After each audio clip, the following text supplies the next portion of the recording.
I used to work the night shift as a hospital security guard in a small town in Pennsylvania. The hospital was built in the 1950s, half renovated, half abandoned. One wing was closed off years ago due to budget cuts and asbestos issues. No patients, no staff, no lights. Just empty rooms and long, echoing hallways, but my job included walking through it every 2 hours. I hated it. The moment I stepped into that wing, everything felt heavier. The air was cold, stale, like the building was holding its breath. The first few nights, nothing happened. Just a quiet, dusty hallway and the hum of my flashlight. Then one night around 3:30 a.m. I heard it. A knock. 3 slow, deliberate knocks coming from behind one of the old patient room doors. Room 308, I froze. I radioed the front desk. Anyone logged as working in Wing C tonight? No, they said. Why? I didn't answer. I walked up to the door, hand on my flashlight, heart pounding. I turned the knob. It was unlocked. The room was dark, empty, except for one thing, a wheelchair in the center of the room, facing the door. I didn't see anyone. I backed out slowly and closed the door. Then I checked the log. That room had been sealed for over 5 years. The next night, the wheelchair wasn't in 308. I found it in the hallway facing the wall. I turned it around and wheeled it back into the room. But this time, I locked the door myself. That same night at 4:12 a.m., I passed by room 310, just a few doors down, and saw someone standing inside, not moving, just standing in the dark. I unlocked the door and stepped in, but the room was empty. I even checked behind the curtain. No one. When I stepped back into the hall, the wheelchair was there again, facing me. That was the first time I ran during my shift. A few nights later, I got curious. I asked an older nurse about that wing. She told me quietly, room 308 used to be a long-term care room. Elderly patients with dementia, one man, they found him dead in that wheelchair. He had scratched the word home into the wall with his fingernails. They say he used to scream at night, begging to go home. That night, I didn't want to do my rounds, but duty called. I walked through the wing quickly, eyes forward, ignoring everything until I heard squeaking behind me. I turned around. The wheelchair was rolling toward me, no one in it, just rolling. I backed up, fast. I heard something behind me and turned around, just in time to see a shadow slip into room 308. I swung my flashlight into the room and screamed. The wheelchair was there again, and this time it wasn't empty. A man, old, eyes wide, pale skin stretched tight over his face, just staring at me, then gone. I blacked out. They found me lying in the hallway. When I told my supervisor what I saw, he didn't even argue. He just nodded and said, "You lasted longer than most." I quit the next morning, and I swear, to this day, whenever I hear a slow creak behind me in the dark, I think of that chair rolling toward me, and him still trying to find his way home. Summer 2018.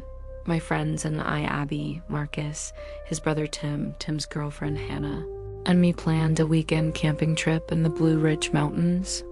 We were all in our early 20s, fresh out of college, and desperate to unplug.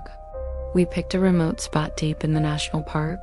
No signal, thick forest. Air full of pine and damp earth. The first night was perfect. We set up camp near a lake, roasted hot dogs and marshmallows, laughed, stargazed. It was peaceful. But on the second night, things shifted. Around 11 p.m., we were still by the fire when Marcus suddenly stiffened and pointed into the trees. "Did you see that?" he asked. We didn't. He swore he saw a figure duck behind a tree, maybe 30 yards away. Tim said it was probably just a deer. 20 minutes later, snap. A branch cracked in the same direction, louder this time. Abby got spooked and said she wanted to go to bed. We all agreed. We doused the fire and crawled into our tents that night. I woke up to breathing, not snoring, not wind, breathing right outside my tent. At first, I thought I was dreaming, but it kept going. Steady, raspy, like someone older, maybe a heavy smoker. I thought maybe it was one of my friends up to pee, but I didn't hear anything else. No footsteps, no zipper, just that breathing. It moved from one side of my tent to the other, then it stopped. I waited frozen. Eventually, I convinced myself it had to be one of my friends and somehow fell back asleep. In the morning, I stayed quiet. So did Abby, but at breakfast, Marcus looked disturbed, like he was dying to say something. He finally said, "Someone was outside our tents last night." Hannah nodded. She heard it too and said it circled the tent more than once. I asked everyone if they got up to pee. Only Tim did, and he said he thought he saw someone crouched near the fire pit around 4 a.m. They searched the area. That's when we saw them footprints, circling all 3 tents. And in a patch of soft dirt, one footprint was clear barefoot, no boot, no shoe. We tried to laugh it off, maybe a prank, maybe a hiker, but it didn't feel like a joke. That night, we stayed up late, bigger fire, flashlights ready. No one wanted to sleep. Around 2 and we heard it. The crunch of leaves, then a voice, low, muffled, too quiet to understand, but definitely human. Marcus flipped on his flashlight, and for a split second, we saw him, a man, naked, crouched behind a tree. He bolted back into the woods like a wild animal. We were frozen, shaking. No one wanted to be alone in their tent. Hannah wanted to leave, but Marcus and I said hiking out at night was worse. What if he followed us? That night, I stayed wide awake, heart pounding, and maybe that saved me. Hours later, snap. A stick, then silence, then a voice from the woods. "I see you guys." I froze. None of my friends reacted. Either they were asleep or too scared to move. Then the zipper on my tent began to slide down. Slowly, I shot up and screamed loud. Everyone else started screaming too. Whoever was there ran. I zipped it shut and sat there until sunrise, gripping my flashlight. I didn't sleep at all.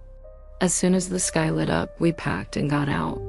At the ranger station, we reported everything.